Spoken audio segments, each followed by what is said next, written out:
Hey, it's Benja. If you watched my last video, I talked about how I wanted to work on my dream game and do everything myself. Well, I've put a bit more than a month into it and now I'm feeling more motivated than ever, so let's talk about that game. First off, let me remind you that making games is not my work. I actually have 2.5 jobs aside and I work on this in my spare time. That means that it will take a lot of time, even more because I want to do everything myself and I want to share it with you here on YouTube. So if you jumped on that video hoping to see a finished product, well, please come back in a few years. For those who are interested in the process, wanting to learn a few tips and tricks, interested in resources and learning by my mistakes instead of yours, you're at the right place. Before I show you what I've been up to last month, let's take a moment to talk about where my inspiration comes from or what kind of game you can expect. Remember Fable? Dark Messiah? The Witcher? I mean, if you forgot this last one, you did something wrong. But also, if you haven't guessed by the look of my assets, WoW? And I would add Guild Wars, the first one in particular, and Skyrim obviously. I could talk for hours about each one of them, but it would be boring for you, and I don't want to talk too much about what I want to do, even if that's the point of that video, and spend more time on showing what I do and how I do it. To make it short, here are a few key features you'll find in most of these 6 games that you will find in my game, or at least I hope. They are RPGs with a story fitting in an interesting and complex world, ready to be explored. The world is filled with lore that you can ignore, but it is interesting and sometimes useful if you pay attention. For example, overhearing conversations in The Witcher, reading books and notes in Skyrim or WoW. They have some degrees of choices that affect your story or gameplay. In Fable, you can decide to be good or evil. The Witcher and Dark Messiah both have many different endings depending on your choices. In WoW, some factions will like you or attack you on sight.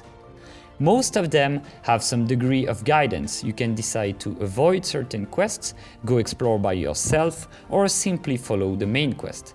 Skyrim is filled with random encounters. In Guild Wars, you'll find NPC in the middle of nowhere.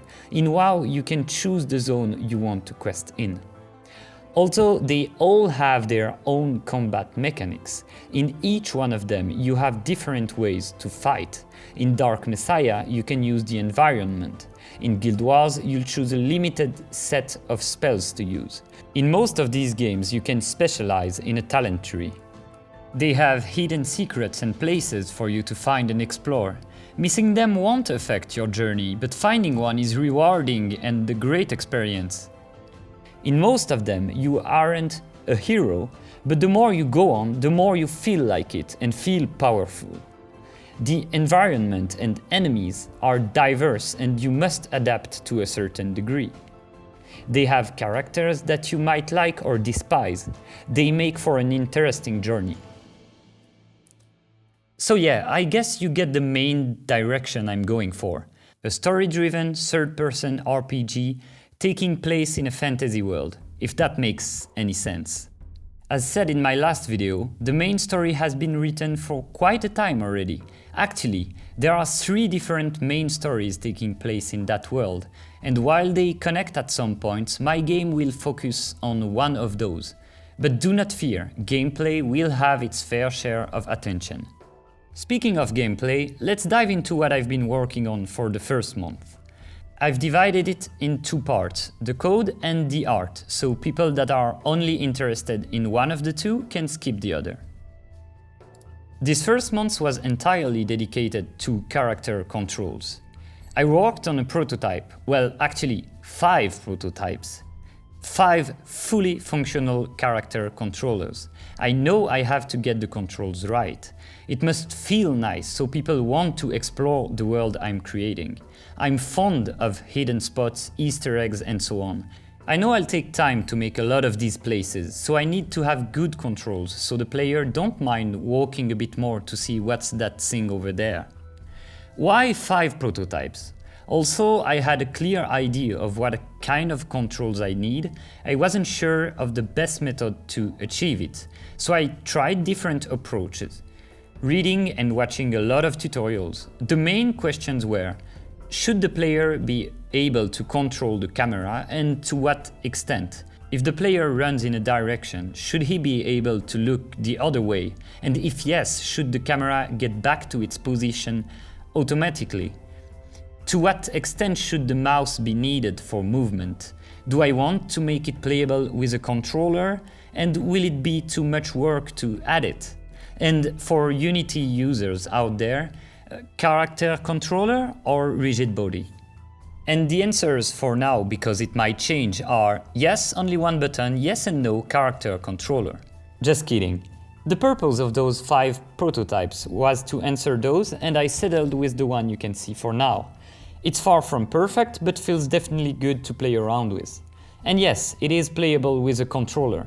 I may regret what I'm saying now later, but implementing the controller was really easy and didn't ruin my code like I feared it would do.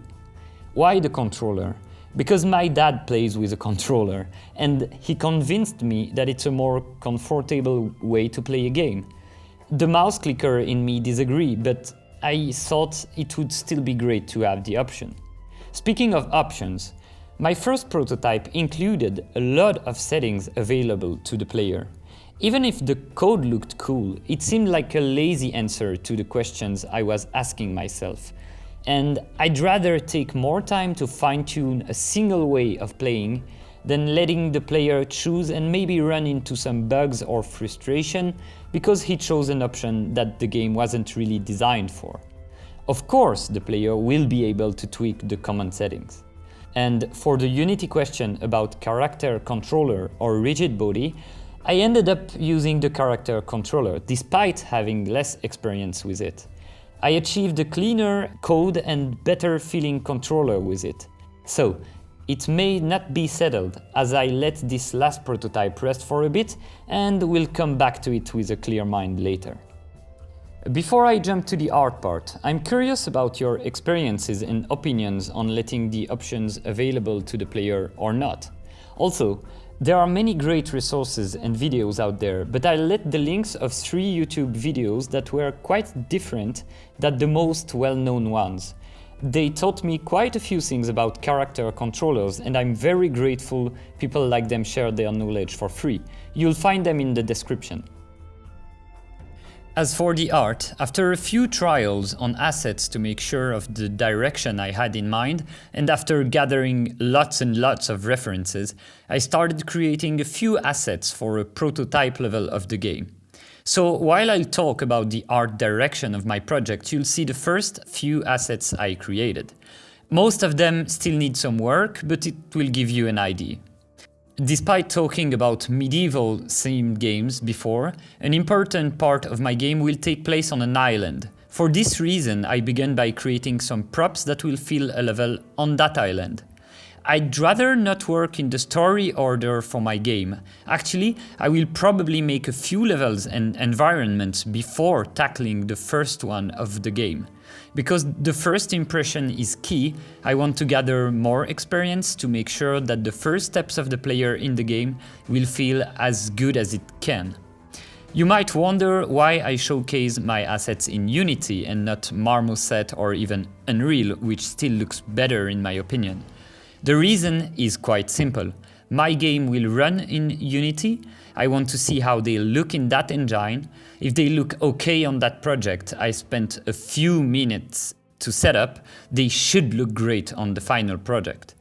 Most of these assets are optimized with LODs to make sure my game will run smoothly while having decent graphics. Importing them in Unity allows me to make sure everything works fine. If you're wondering about the concepts, they are all original. While being pretty much basic and looking like thousands of similar assets, they are all based on my own concepts. I avoid to take references from other games to make it at least a little bit different. I don't have much more to talk for the art as I'm doing separate videos for some of the making of the assets. If you're curious about my workflow or references, check these other videos out. Even if that may sound ridiculous considering how few they are, I'm really thankful to the people who support me in that journey. Do not hesitate to ask questions or give your opinion. I'm open to discussion and would love to know what you think about this project. Again, thank you very much. Until next time, take care.